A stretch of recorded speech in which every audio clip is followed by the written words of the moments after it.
Hello space lovers, ఈరోజు మనం విశ్వం గురించి, గెలాక్సీల గురించి మరియు మన ఉనికి గురించి, మనం నమ్మే కొన్ని ప్రాథమిక సూత్రాలను ప్రశ్నించే ఒక అద్భుతమైన అంతుచిక్కని ఖగోళ మిస్టరీ గురించి మాట్లాడుకోబోతున్నాం. ఇది కేవలం ఒక గెలాక్సీ కథ కాదు. ఇది అసాధ్యం అనిపించే ఒక విషయం కళ్ళ ముందు నిజమే కనిపిస్తే ఎలా ఉంటుందో చెప్పే కథ. మనం సాధారణంగా గెలాక్సీల గురించి ఏమని చదువుకున్నాం?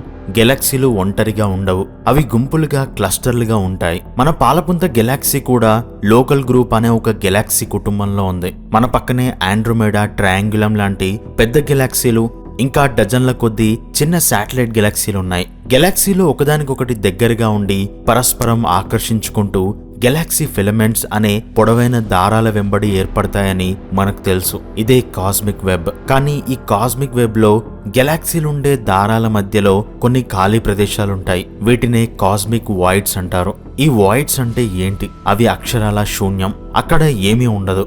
గెలాక్సీలుండవు, నక్షత్రాలుండవు, గ్యాస్ ఉండదు. డార్క్ మ్యాటర్ కూడా చాలా తక్కువగా ఉంటుంది. అది ఒక ఎడారి లాంటిది. సైన్స్ ప్రకారం, ఫిజిక్స్ ప్రకారం అలాంటి శూన్యంలో ఒక పెద్ద గెలాక్సీ పుట్టడం అనేది అసాధ్యం. అక్కడ గెలాక్సీ ఏర్పడడానికి కావలసిన పదార్థమే ఉండదు కాబట్టి. కానీ ఖగోళ శాస్త్రవేత్తలు టెలిస్కోప్ ద్వారా చూసినప్పుడు వాళ్ళ కళ్ళను వాళ్ళే నమ్మలేకపోయారు. ఆ కటిక చీకటి శూన్యంలో ఎవరికీ కనిపించకుండా, ఎవరితోనూ సంబంధం లేకుండా ఒక ఒంటరి గెలాక్సీ మెరుస్తోంది. దాని పేరు MCG 0102-015. కానీ సైంటిస్టులు దీన్ని the loneliest galaxy in the universe అని పిలుస్తారు.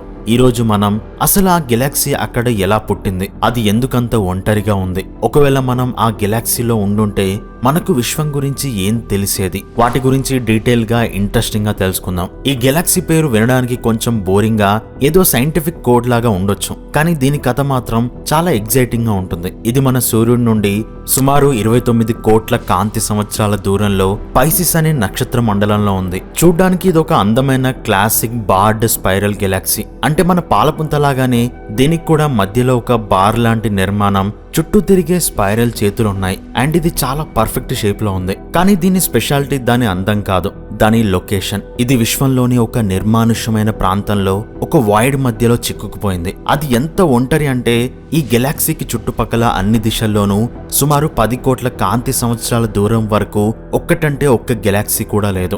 దీని గురించి మీకు అర్థం కావాలంటే ఒక చిన్న ఎగ్జాంపుల్ చెప్తాను. మన మిల్కీవే గెలాక్సీకి దగ్గరలో ఉన్న పెద్ద గెలాక్సీ ఆండ్రోమేడా. ఇది మనకు కేవలం 2.5 మిలియన్ కాంతి సంవత్సరాల దూరంలోనే ఉంది. మన చుట్టూ 10 మిలియన్ కాంతి సంవత్సరాల దూరంలోపు డజన్ల కొద్ది గెలాక్సీలు ఉన్నాయి. కానీ ఈ MCG గెలాక్సీకి 10 కోట్ల కాంతి సంవత్సరాల దూరం వరకు ఎవరూ లేరు. అదొక మహాసముద్రం మధ్యలో ఉన్న ఒక చిన్న ద్వీపం లాంటిది కాదు. అది మొత్తం పసిఫిక్ మహాసముద్రంలో ఉన్న ఒకే ఒక్క ఇసుక రేణువు లాంటిది. అసలు ఈ వాయిడ్ అంటే ఏంటి? అది ఎందుకంత ఖాళీగా ఉంటుంది? విశ్వం ఆవిర్భవించినప్పుడు పదార్థం అంతా సమానంగా విస్తరించలేదు. కొన్ని చోట్ల కొంచెం ఎక్కువ పదార్థం ఉంది, కొన్ని చోట్ల తక్కువ ఉంది. గ్రావిటీ వల్ల ఎక్కడైతే ఎక్కువ పదార్థం ఉందో అది చుట్టుపక్కల ఉన్న పదార్థాన్ని తన వైపు లాగేసుకుంది. అలా గెలాక్సీలు, క్లస్టర్లు ఏర్పడ్డాయి. దీనివల్ల మధ్యలో ఉన్న ప్రదేశాలు ఖాళీ అయిపోయాయి. అవే ఈ వాయిడ్స్. సాధారణంగా స్పేస్ లో ఒక క్యూబిక్ మీటర్ తీసుకుంటే అందులో సగటున కొన్ని పరమాణువులుంటాయి. కానీ ఈ వాయిడ్స్ లో డెన్సిటీ ఎంత తక్కువగా ఉంటుందంటే కొన్ని క్యూబిక్ మీటర్లకు ఒక్క పరమాణువు దొరకడం కూడా కష్టమే. ఇలాంటి శూన్యంలో ఒక గ్యాస్ మేఘం ఎలా ఏర్పడగలదు? ఆ గ్యాస్ అంతా దగ్గరకు చేరి నక్షత్రాలుగా ఎలా మారగలదు? ఆ నక్షత్రాలు కలిసి ఒక గెలాక్సీగా ఎలా మారగలవు? సైద్ధాంతికంగా అంటే థియరిటికల్ గా ఇది అసాధ్యం. అక్కడ గెలాక్సీ పుట్టడానికి కావలసిన రా మెటీరియల్ ఉండకూడదు. కానీ MCG గెలాక్సీ అక్కడ ఉంది. అది మన థియరీలను క్వశ్చన్ చేస్తూ ప్రశాంతంగా తిరుగుతోంది. అయితే సైంటిస్టులకు దీని మీద కొన్ని థియరీలున్నాయి. మొదటి థియరీ ఏంటంటే ది లోన్ సర్వైవర్. బహుశా కోటాను కోట్ల సంవత్సరాల క్రితం ఈ గెలాక్సీ ఒక ఫిలమెంట్ లోనే పుట్టుండొచ్చు. కానీ ఏదో ఒక భారీ గ్రావిటేషనల్ ఇంట్రాక్షన్ వల్ల, అంటే రెండు పెద్ద క్లస్టర్ల మధ్య జరిగిన టగ్ ఆఫ్ వార్ లో ఇదొక రాయిలాగా ఆ వాయిడ్ లోకి విసిరివేయబడి ఉండొచ్చు. అలా విసిరివేయబడి ఒంటరిగా ప్రయాణిస్తూ ఆ వాయిడ్ మధ్యలోకి చేరుండొచ్చు. లేదంటే కోల్డ్ గ్యాస్ అక్రీషన్ అనే ఇంకొక థియరీ ప్రకారం వాయిడ్స్ లో గ్యాస్ చాలా తక్కువగా ఉంటుంది, కానీ పూర్తిగా జీరో కాదు. అక్కడ చాలా పలుచని చల్లటి హైడ్రోజన్ గ్యాస్ ఉంటుంది. ఈ గెలాక్సీ చాలా నెమ్మదిగా బిలియన్ల సంవత్సరాల పాటు ఆ పలుచని గ్యాస్ ను తన వైపుకు లాక్కుంటూ నెమ్మదిగా పెరిగి ఉండొచ్చు. ఇలాంటి గెలాక్సీలను వాయిడ్ గెలాక్సీలు అంటారు. ఇవి చాలా అరుదు, కానీ వీటి ద్వారా విశ్వం యొక్క ఎవల్యూషన్ ఎలా జరిగిందో తెలుసుకోవచ్చు. మనం ఒంటరితనాన్ని ఒక శాపంలా చూస్తాం, కానీ గెలాక్సీల ప్రపంచంలో ఒంటరిగా ఉండడం ఒక వరం. ఎందుకంటే గెలాక్సీలు సాధారణంగా చాలా వైలెంట్ గా ఉంటాయి. అవి పక్క గెలాక్సీలతో ఢీకొంటూ ఒకదాన్నొకటి మింగేస్తాయి లేదా వాటి ఆకారాలను పాడు చేసుకుంటాయి. ఎగ్జాంపుల్ కు మన పాలపుంత గెలాక్సీ గతంలో ఎన్నో చిన్న గెలాక్సీలను మింగేసింది. భవిష్యత్తులో ఆండ్రోమెడాతో ఢీకొట్టే ఛాన్స్ కూడా ఉంది. కానీ మన ఎంసీజీ గెలాక్సీ పరిస్థితి వేరు. దానికి చుట్టూ ఎవరూ లేరు, దాన్ని డిస్టర్బ్ చేసే వాళ్ళు లేరు, దానితో గొడవ పడేవాళ్ళు లేరు. అందుకే ఈ గెలాక్సీ చాలా స్వచ్ఛంగా ఉంది. దాని స్పైరల్ ఆర్మ్స్ చాలా పర్ఫెక్ట్ గా సిమెట్రికల్ గా ఉన్నాయి. దాని గ్యాస్ చాలా స్వచ్ఛంగా ఉంది. బిలియన్ల సంవత్సరాల పాటు అది ప్రశాంతంగా తన పని తాను చేసుకుంటూ నక్షత్రాలను సృష్టిస్తూ ఉంది. ఇది విశ్వంలో ఉన్న మోస్ట్ పర్ఫెక్ట్ గెలాక్సీలలో ఒకటిగా నిలిచింది. ఒక్కసారి ఊహించుకోండి, మన భూమి, మన సూర్యుడు మిల్కీవే గెలాక్సీలో కాకుండా ఆ ఒంటరి గెలాక్సీలో ఉంటే మన పరిస్థితి ఎలా ఉండేది? రాత్రిపూట మనం ఆకాశం వైపు చూస్తే మనకు కేవలం మన గెలాక్సీలోని నక్షత్రాలు మాత్రమే కనిపించేవి. కానీ ఆ నక్షత్రాల వెనుక ఆ నల్లటి ఆకాశంలో ఏమీ కనిపించేది కాదు. మనకిప్పుడు టెలిస్కోప్ లో చూస్తే కనిపించే ఆండ్రోమెడా కానీ ఇతర నెబ్యులాలు కానీ గెలాక్సీలు కానీ ఏవీ కనిపించేవి కావు. కేవలం చిమ్మ చీకటి ఉండేది. అంతకన్నా ఆశ్చర్యకరమైన విషయం ఏంటంటే మనకు 1920ల వరకు, అంటే ఎడ్విన్ హబుల్ వచ్చే వరకు మన పాలపుంతే మొత్తం విశ్వం అని అనుకునే వాళ్ళం. ఆ తర్వాతే మనకు తెలిసింది మన గెలాక్సీ బయట ఇంకా కోట్లాది గెలాక్సీలు ఉన్నాయని. కానీ మనం ఆ ఒంటరి గెలాక్సీలో ఉండుంటే 1960ల వరకు, అంటే మనం చాలా పవర్ఫుల్ టెలిస్కోప్స్ ను కనిపెట్టే వరకు విశ్వంలో మనమే తప్ప వేరే గెలాక్సీలు ఉన్నాయి అనే విషయం కూడా మనకు తెలిసేది కాదు. మనం ఏమనుకునే వాళ్ళం అంటే విశ్వం అంటే ఈ గెలాక్సీ మాత్రమే, దీని బయట ఏమీ లేదు, అంతా శూన్యం, మనం మాత్రమే ఉన్నాం. మన ఖగోళ శాస్త్రం, మన విశ్వం గురించి అవగాహన అన్ని తప్పుగా ఉండేవి. బిగ్ బ్యాంగ్ థియరీని కనుక్కోవడం కూడా చాలా కష్టమయ్యేది. ఎందుకంటే గెలాక్సీలు దూరంగా వెళ్తున్నాయని చూస్తేనే కదా బిగ్ బ్యాంగ్ ఐడియా వచ్చింది. అసలు గెలాక్సీలే కనిపించకపోతే ఆ ఐడియా వచ్చేదే కాదు. ఇప్పుడు ఒకవేళ ఆ గెలాక్సీలో ఎవరైనా ఏలియన్స్ ఉంటే వాళ్ళు నిజంగానే విశ్వంలో మేము ఒంటరి వాళ్ళం అని బలంగా నమ్ముతూ ఉండుంటారు. వాళ్ళ ఒంటరితనం ఎంత భయంకరమైనదో కదా. ఈ ఎంసీజీ గెలాక్సీ కథ మనకు ఒక ముఖ్యమైన విషయాన్ని గుర్తు చేస్తుంది. మనం చాలా అదృష్టవంతులం. మనం ఒక కాస్మిక్ సిటీ లాంటి ప్రదేశంలో ఉన్నాం. మన చుట్టూ ఇతర గెలాక్సీలున్నాయి. మనం రాత్రి ఆకాశం వైపు చూస్తే విశ్వం ఎంత పెద్దదో, ఎంత అద్భుతమైనదో మనకు కనిపిస్తుంది. మనం విశ్వాన్ని అర్థం చేసుకోగలిగేలా మన లొకేషన్ ఉంది. కానీ ఆ ఒంటరి గెలాక్సీ ఆ శూన్యంలో, ఆ చీకటిలో ఒక ఏకాకి దీపంలో వెలుగుతూ ఉంది.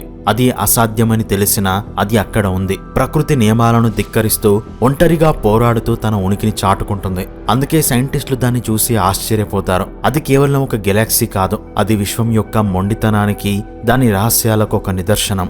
ఇక తర్వాతి డిస్కవరీలోకి వెళ్తే మనం బ్లాక్ హోల్స్ గురించి చాలా కథలు విన్నాం. అవి కాంతిని కూడా మింగేస్తాయి అని, అంతరిక్షంలో ఉండే చీకటి రాక్షసులు అని మనకు తెలుసు. కానీ రీసెంట్ గా మన జేమ్స్ వెబ్ టెలిస్కోప్ ఒక కొత్త బ్లాక్ హోల్ ని కనిపెట్టింది. దీని స్పెషాలిటీ ఏంటంటే దానికున్న ఆకలి. ఇది మామూలు ఆకలి కాదు. సైన్స్ పుస్తకాల్లో రాసిన నియమాలను, ఫిజిక్స్ రూల్స్ ను పక్కన పెట్టి పిచ్చెక్కినట్టు తినేస్తున్న ఒక వింతైన బ్లాక్ హోల్ ఇది. దీని పేరు LID 568. ఇది ఎందుకంత స్పెషల్? ఇది మనకు విశ్వం పుట్టుక గురించి ఏం చెప్తుంది? అసలు ఒక బ్లాక్ హోల్ అంత వేగంగా అంత పదార్థాన్ని ఎలా మింగుతుంది? ఈ ప్రశ్నలతో పాటు ఇంకొక మిస్టీరియస్ విషయం ఏంటంటే ఈ బ్లాక్ హోల్ మన సోలార్ సిస్టమ్ పక్కన ఉన్న బ్లాక్ హోల్ కాదు. ఇది బిగ్ బ్యాంగ్ జరిగి కేవలం 150 కోట్ల సంవత్సరాల తర్వాత పుట్టిన బ్లాక్ హోల్ ఇది. దీన్ని కనిపెట్టింది మన జేమ్స్ వెబ్ టెలిస్కోప్ మరియు చంద్ర ఎక్స్రే అబ్జర్వేటరీ. మొదట సైంటిస్టులు దీన్ని ఒక సాధారణ గెలాక్సీ అనుకున్నారు. కానీ చంద్ర టెలిస్కోప్ ద్వారా చూసినప్పుడు అక్కడ నుండి విపరీతమైన ఎక్స్రేలు రావడం గమనించారు.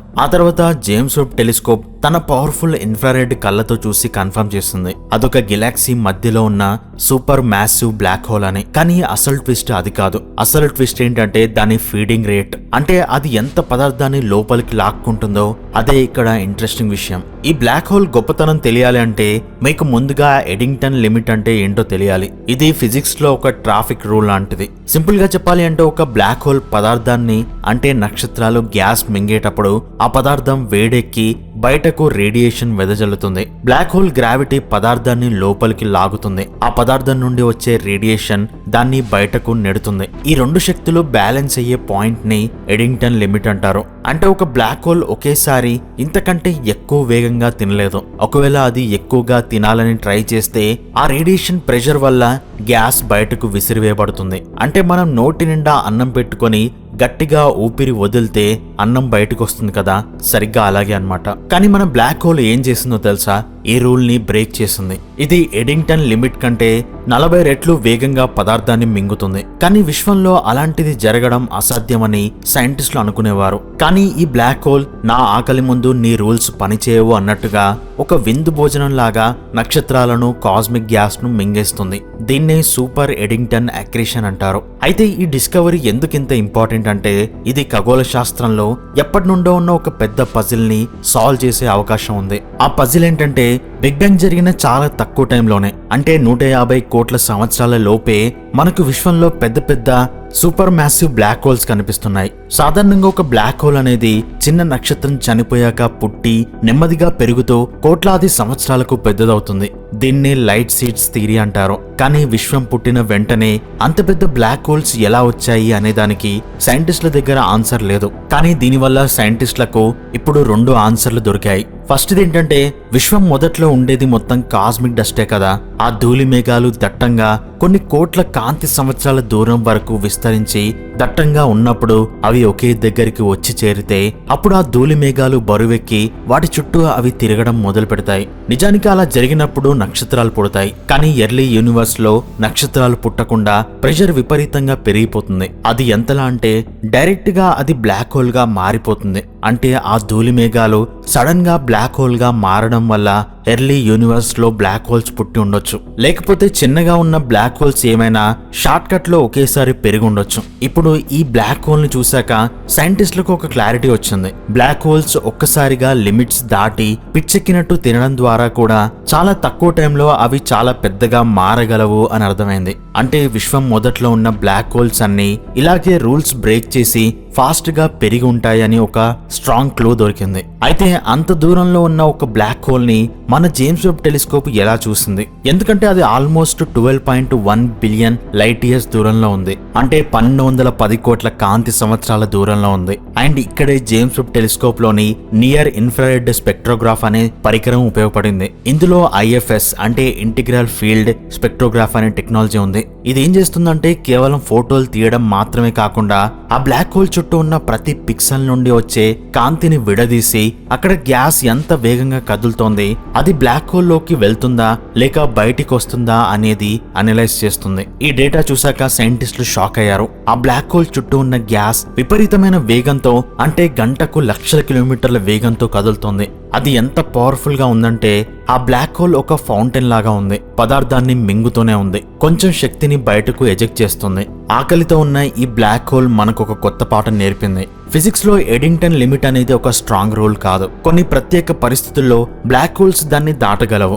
అండ్ ఎర్లీ యూనివర్స్ లోని రాక్షస బ్లాక్ హోల్స్ ఎలా పుట్టాయో అర్థం చేసుకోవడానికి ఇదొక కీ లాంటిది. ప్రజెంట్ ఈ బ్లాక్ హోల్ బరువు సుమారు 72 లక్షల సూర్యులకు సమానం. ఇది తింటున్న స్పీడ్ చూస్తుంటే ఇది ఫ్యూచర్ లో ఇంకా చాలా పెద్దగా మారుతుందని అర్థం అవుతుంది. అండ్ దీని గురించి తెలుసుకున్నాక విశ్వం అనేది మనకు కనిపించేంత ప్రశాంతమైనది కాదు అనిపిస్తుంది. అక్కడ ఆకలితో ఉన్న రాక్షసులున్నారు.